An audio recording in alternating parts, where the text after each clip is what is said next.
हमारे चैनल को subscribe button दबाकर अभी सब्सक्राइब कर लें और सब्सक्राइब बटन दबाने के बाद बटन के बाजू में एक घंटी दिखेगी, उसे भी दबा देना नहीं तो हमारे इंपॉर्टेंट वीडियोस आपको नहीं दिखेंगे और ये एकदम फ्री है। स्वागत है आपका हमारे बोधि मोटिवेशनल स्टोरी में। गौतम बुद्ध के समय में वैशाली राज्य में एक प्रसिद्ध वेश्या रहती थी जिसका नाम आम्रपाली था। वह बहुत सुंदर थी और उसे नगरवधु घोषित किया गया था, यानी पूरे शहर की पत्नी आम्रपाली इतनी सुंदर थी कि उसके महल के द्वार पर सदा सोने के रथ खड़े रहते थे। यहाँ तक कि महान राजाओं को भी उससे मिलने के लिए इंतजार करना पड़ता था। वह केवल एक वेश्या थी, लेकिन वह इतनी अमीर हो गई थी कि वह राज्य खरीद सकती थी। आम्रपाली का शरीर जितना सुंदर था, उससे कहीं अधिक सुंदर उसकी आत्मा थी जो सच्चे प्यार के लिए तरसती थी। क्योंकि आम्रपाली खुद से वेश्या नहीं बनी थी, उसे जबरदस्ती राजा ने वेश्या बनाया था। आम्रपाली अपने ग्राहकों को बहुत प्यार करने का दिखावा करती थी क्योंकि उसे इसके लिए धन दिया जाता था, लेकिन अंदर से बहुत नफरत करती थी क्योंकि वह सभी उसका इस्तेमाल एक भोग्य वस्तु के रूप में करते थे, एक इंसान के रूप में उसका सम्मान नहीं करते थे। एक दिन आम्रपाली अपने महल की ओर आकर्षित करने की अद्भुत बालकनी में खड़ी थी। अचानक उसने अपने महल के सामने से एक युवा बौद्ध भिक्षु को गुजरते हुए देखा जिसके पास कुछ भी नहीं था सिवाय एक भिक्षा पात्र की, लेकिन उसके पास जबरदस्त जागरूकता थी और लोगों को खुद की ओर आकर्षित करने की अद्भुत शक्ति थी। जब युवा बौद्ध भिक्षु ने ऊपर की तरफ देखा तो आम्रपाली उसे देख रही थी। युवा भिक्षु ने आम्रपाली की ओर देखते हुए बेहद सम्मान भाव के साथ आम्रपाली को प्रणाम किया। आम्रपाली एक तक उस युवा भिक्षु को देखती रही और पहली बार आम्रपाली के हृदय में प्रेम का उदय हुआ था, क्योंकि पहली बार किसी ने आम्रपाली को सम्मान की नजरों से देखा था। किसी ने पहली बार उसे इंसान होने का एहसास दिलाया था। आम्रपाली तुरंत सीढ़ियों से नीचे उतरी और बाहर आकर उस युवा बौद्ध भिक्षु के पैर छुए और कहा, भिक्षु जी, कृपया आज के दिन आप मेरे मेहमान बने और मेरे महल में चलकर भोजन स्वीकार करें। आगे आम्रपाली ने कहा, कृपया मेरे निमंत्रण को न कहे, क्योंकि पहली बार मैंने किसी को निमंत्रण दिया है। मुझे हजारों बार राजाओं और सम्राटों द्वारा आमंत्रित किया गया, लेकिन मैंने कभी किसी को आमंत्रित नहीं किया है। यह मेरा पहला निमंत्रण है। युवा भिक्षु ने सम्मान पूर्वक आम्रपाली का निमंत्रण स्वीकार करते हुए भोजन ग्रहण किया। भोजन देने के बाद आम्रपाली ने कहा, भिक्षु जी, आज से 3 दिनों के बाद बारिश का मौसम शुरू होने वाला है, जो कि अगले 4 महीने तक रहेगा, और मैं आपको अगले 4 महीने रहने का आमंत्रित करती हूँ। आने वाले 4 महीनों के लिए यह महल आपका आश्रय होगा। मैं आपको पूर्ण रूप से आश्वस्त करती हूँ कि मैं किसी भी प्रकार से आपके ध्यान की बाधा नहीं बनूंगी, बल्कि मुझसे जितना हो सकेगा आपके ध्यान की सुविधाओं को सरल बनाने का प्रयास करूंगी। दरअसल बौद्ध भिक्षु साल की 8 महीने गांव-गांव घूमकर बौद्ध धर्म का प्रचार करते हैं और 4 महीने वो एक ही स्थान पर रहते थे जहां उन्हें आश्चर्य मिल जाता है। युवा बौद्ध भिक्षु ने कहा, माफ कीजिएगा देवी, लेकिन इस विषय में मैं स्वयं निर्णय नहीं ले सकता। मैं आपके प्रस्ताव के विषय में बुद्ध से पूछूंगा। अगर वह मुझे अनुमति देंगे तो मैं आपके महल में आश्चर्य ग्रहण करूंगा।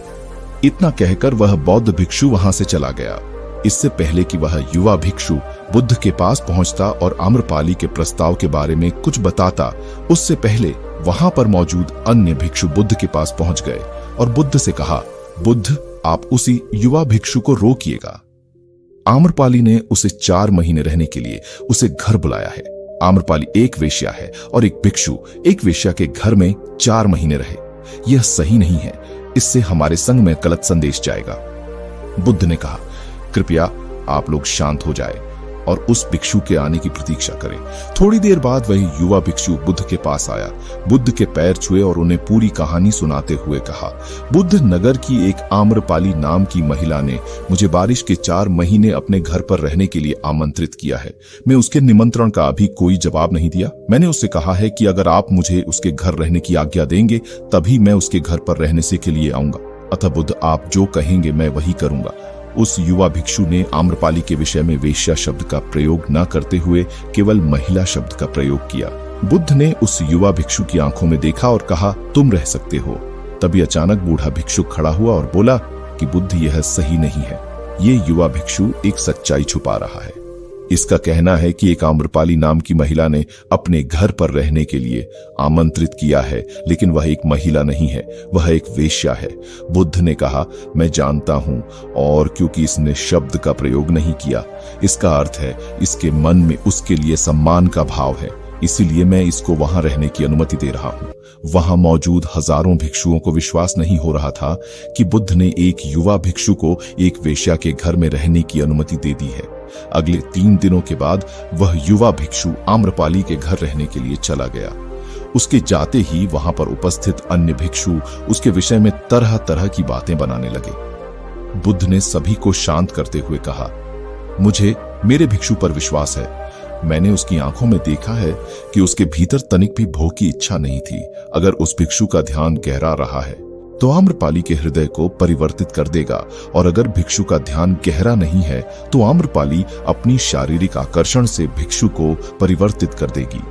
यह एक प्रश्न है ध्यान और शारीरिक आकर्षण के मध्य, जिसका उत्तर हमें 4 माह के बाद मिलेगा।